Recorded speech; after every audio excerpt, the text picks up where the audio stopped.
Bismillahirrahmanirrahim. Assalamu alaikum. I'm Amna Nushad. Hope you are doing well. Today the topic is adopted child. लेपालक बच्चा। लेपालक बच्चा किसे कहते हैं और बच्चा अडॉप्ट करते हुए कौन कौन सी बातों का ख्याल रखना चाहिए। लेपालक बच्चे को जायदाद में से हिस्सा देने का सही तरीका क्या है। लेपालक बच्चा कौन सा होता है। जब कोई किसी बच्चे के वालिदैन फ़ौत हो जाते हैं बचपन में, तो उसका कोई चाचा ताया या फूफो खाला उसे अगर परवरिश के लिए अपने पास ले जाते हैं, उसे अडॉप्ट कर लेते हैं, तो उस बच्चे को लेपालक बच्चा कहते हैं। या फिर किसी कपल के यहाँ औलाद नहीं होती तो वो कोई बच्चा अडॉप्ट करते हैं, तो उसे लेपालक बच्चा कहते हैं। बच्चे को अडॉप्ट करते हुए कौन कौन सी बातों का ख्याल रखना चाहिए। बच्चे को अडॉप्ट करते हुए नामहरम और महरम का ख्याल रखना ज़रूरी है, ताकि बड़े होके महरम और नामहरम का कोई इशू ना क्रिएट हो। अगर बेबी गर्ल अडॉप्ट करें तो चाहिए कि जो फादर हैं वो अपने रिलेटिव यानी अपनी बहन या भाई से अडॉप्ट करें, ताकि वो उसका बच्ची का मामू या चाचू लगे और उसका महरम रिश्ता हो उसके साथ, ताकि बड़े होके कोई महरम नामहरम का इशू ना रहे।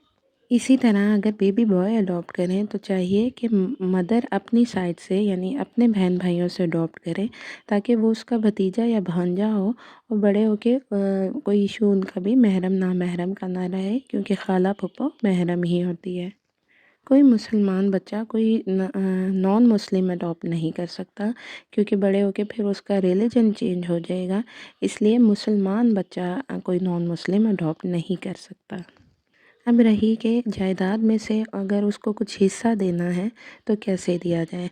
अब जिस बच्चे को पाल के बड़ा किया जाता है, एक कपल जो बच्चा लेता है बचपन में और उसको पाल के बड़ा करता है और उनके यहाँ अपनी औलाद भी नहीं होती, तो वो चाहेंगे ना कि अपनी प्रॉपर्टी में से उसको ही दी जाए।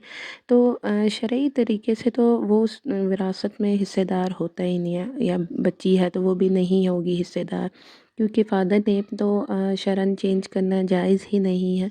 तो वो इनकी बेटी नहीं तो विरासत में उसका हिस्सा नहीं, या बेटा लिया है तो बेटा नहीं तो विरासत में उसका भी कोई हिस्सा नहीं, तो वो किस तरह से प्रॉपर्टी उसको देंगे। अडॉप्टेड चाइल्ड को प्रॉपर्टी देने के लिए हिबा करनी चाहिए, यानी वो अपनी ज़िंदगी में उसको अपनी प्रॉपर्टी हिबा कर सकता है। जो उसका फादर है जिसने अडॉप्ट किया है वो हिबा कर सकता है। या अपनी ज़िंदगी में अगर बेटा लिया था तो वो कमाने लग गया तो उसको बेच भी सकता है। वैसे ही उसके नाम के मैंने उसको सेल कर दी, वो सेल भी कर सकता है। और वसीयत में 1/3 प्रॉपर्टी इन हिबा की जा सकती है, तो वो अगर वसीयत करता है तो 1/3 प्रॉपर्टी उसके नाम कर सकता है जो अडॉप्ट किया हुआ है बच्चा। लेकिन अगर कोई ये चाहे कि विरासत उस बच्चे के नाम हो जाए तो उसकी जगह उसके वालिद की जगह अपना नाम लगा दे, तो ये शरन गलत होगा। शरन उसके वालिद का नाम चेंज नहीं होगा, लेकिन इस तरह से हिबा करके या सेल करके आप उसको प्रॉपर्टी दे सकते हैं।